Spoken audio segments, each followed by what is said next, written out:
హైదరాబాద్లోని హైటెక్ సిటీకి కూతవేటు దూరంలో ఉన్న సున్నం చెరువు రోజురోజుకి కనుమరుగవుతోంది. సున్నం చెరువు ఎఫ్టీఎల్ పరిధిలోనికి సుమారు 15 ఎకరాలు కబ్జాకు గురైంది.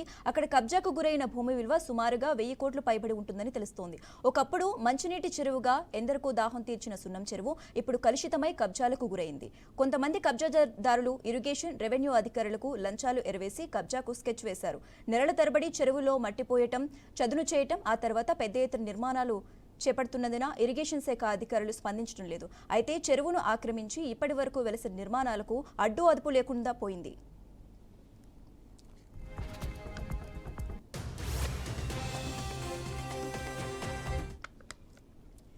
సున్నం చెరువు మొత్తం 26 ఎకరాల విస్తీర్ణంలో ఉంది. చెరువు ఎఫ్టీఎల్ పరిధిలోని survey number 13, survey number 14, survey number 16 ఉన్నట్లుగా నిర్ధారించింది. ఆ సర్వే నెంబర్లోనే బఫర్ జోన్లో కూడా ఉన్నట్లు రికార్డులో ఉంది. ప్రస్తుతం అవన్నీ కనుమరుగయ్యాయి. సున్నం చెరువును ఓ మాజీ మంత్రి కబ్జా చేసి విల్లాలు నిర్మించగా అప్పట్లో ప్రతిపక్షంలో ఉన్న ప్రస్తుత ముఖ్యమంత్రి రేవంత్ రెడ్డి కబ్జా స్థలాన్ని పరిశీలించి అధికారులకు ఫిర్యాదు చేశారు. అయితే బాల్నగర్, శేర్లింగంపల్లి మండలాల రెవెన్యూ అధికారుల సరిహద్దులు వివాదం తెరమీదకు తెచ్చి తమకంటే తమకు సంబంధం లేదంటూ తప్పించుకున్నారు. కబ్జాదారుల వద్ద నుంచి భారీగా డబ్బులు వసూలు చేసి ఇరిగేషన్ అధికారులు సున్నం చెరువు కబ్జాకు పూర్తిగా అండదండలు అందించడం జగమెరిగిన సత్యం. ఇప్పుడు సీఎం రేవంత్ రెడ్డి హైడ్రా ఏర్పాటు చేసి చెరువుల్లో కబ్జాలకు పాల్పడే వారి గుండెల్లో నిద్రపోతున్నారు. రోజు చూసుకున్నట్టయితే మరి శేర్లింగంపల్లి నియోజకవర్గంలో చెరువులు ఎన్నో అన్యాక్రాంతమైనవి. మరి దాదాపు ఒక్కొక్క చెరువు 20-30 ఎకరాలు ఉన్న చెరువు ఈరోజు 5-6 ఎకరాలలో చూస్తున్నాం. అదే కోవలో మాదాపూర్ డివిజన్ పరిధిలోని మరి సున్నం చెరువు దాదాపు ఇది 15-20 ఎకరాల చెరువు ఇప్పుడు 4-5 ఎకరాల కన్నా ఎక్కువ మిగిలలేదు.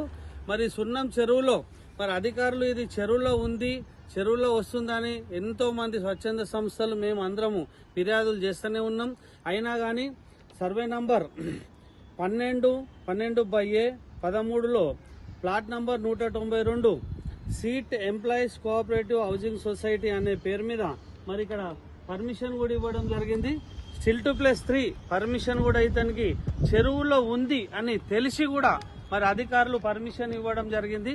ఇట్లా పర్మిషన్ ఇక్కడ చెరువులో జరుగుతున్నదని మేము ఇరిగేషన్ ఏఈ గారికి మరియు డి నళిని మేడంకు మరి వాట్సాప్ ద్వారా తెలియజేసినాం. మరి అలాగే గత నెల రోజుల నుండి జిహెచ్ఎంసీ అధికారులకు కూడా మరి ప్రతిరోజు ఫిర్యాదు చేస్తూనే ఉన్నాం. అయినా కానీ ఇక్కడ పని జరుగుతూనే ఉంది, చెరువులు అన్యాక్రాంతం జరుగుతూనే ఉన్నాయి. మరి ఇట్లా పర్మిషన్ కూడా ఇచ్చి పర్మిషన్ ఇచ్చి మరి కబ్జా చేస్తున్నారు. రోజు చూసుకున్నట్టయితే మరి